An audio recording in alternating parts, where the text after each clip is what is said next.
Ce qui fait la vie de l'homme, c'est son âme. Et aussi longtemps que tes yeux de l'âme ne sont pas ouverts sur un principe divin, véritable, tu resteras toujours un homme.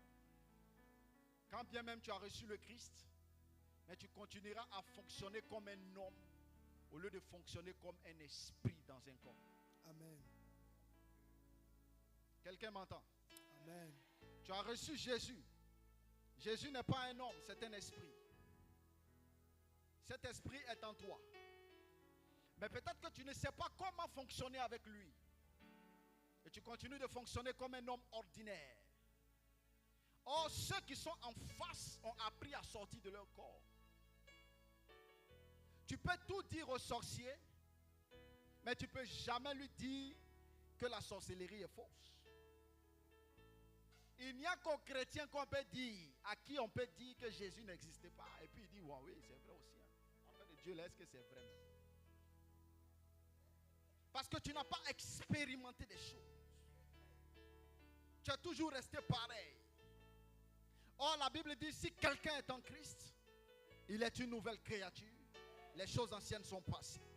Mais tu es une nouvelle créature comment? Tu n'es pas un homme ou bien tu es un homme?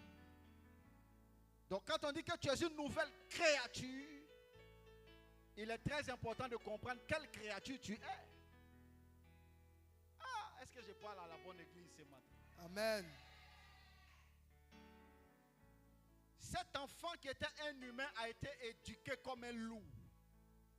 Tu ne pouvais plus lui donner le foutou à la sauce arachide.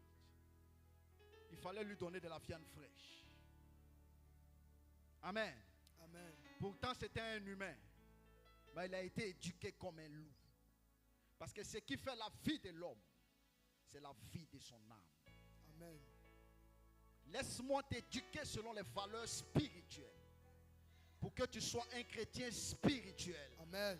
Et que tu arrives à détecter quel est l'esprit qui opère dans ta famille. Amen. Et que tu puisses briser ce point d'ancrage pour sortir de la famille des ténèbres. Amen.